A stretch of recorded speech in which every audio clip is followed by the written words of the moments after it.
Train your heart to feel the brotherhood of man. All mankind should open its heart to Jesus' great message, God hath made of one blood all nations of men. That is the Christ inspiration I love so much. I want to make that message a living reality, to give it a practical application. Color prejudice is the most foolish of all man's displays of ignorance. Color is only skin deep.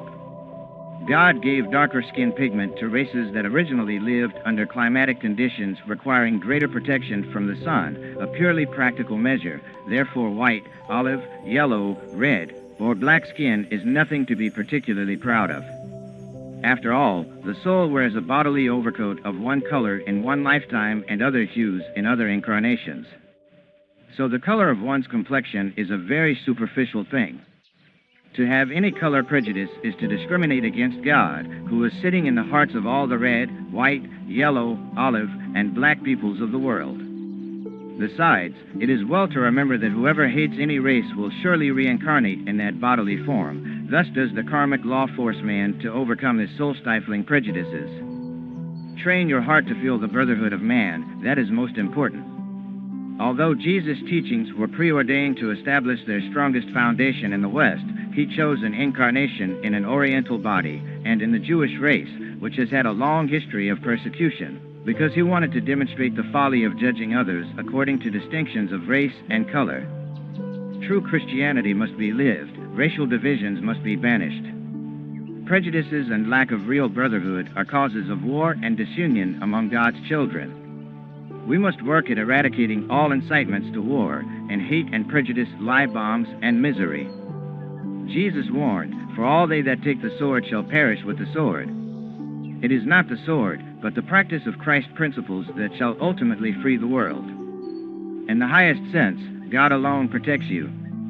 You can best help this world by ideal living, as taught by Christ and all spiritually enlightened ones.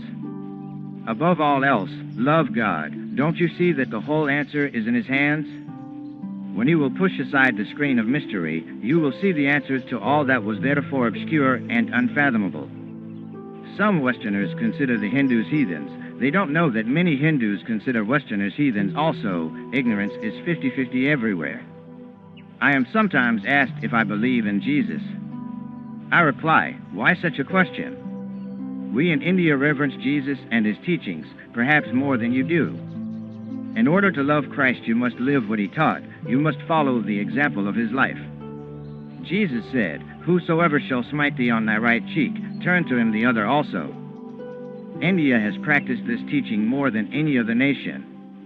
Many who call themselves Christian do not even apply it. They say that it is a beautiful philosophy, but if you were to slap them, they would return 12 slaps, a kick, and maybe a bullet. Anyone who so retaliates is not a true Christian or lover of Christ, for that is not the spirit of the all-forgiving Jesus. Every time you see the symbol of the cross, it should remind you of what it stands for, that you must bear your crosses with right attitude, even as Jesus did.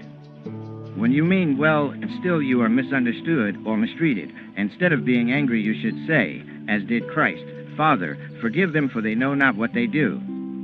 Why forgive one who wrongs you? Because if you angrily strike back, you misrepresent your own divine soul nature. You are no better than your offender.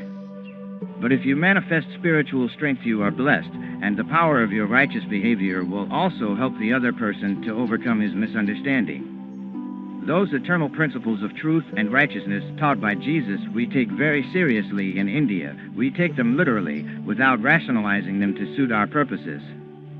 Jesus said, "And everyone that hath forsaken houses, or brethren, or sisters, or father, or mother, or wife, or children, or lands, for my name's sake, shall receive an hundredfold, and shall inherit everlasting life." That spirit of renunciation for God is all-pervasive in India. Especially in olden days, it was the ideal of every man to give at least one part of his lifetime to God alone.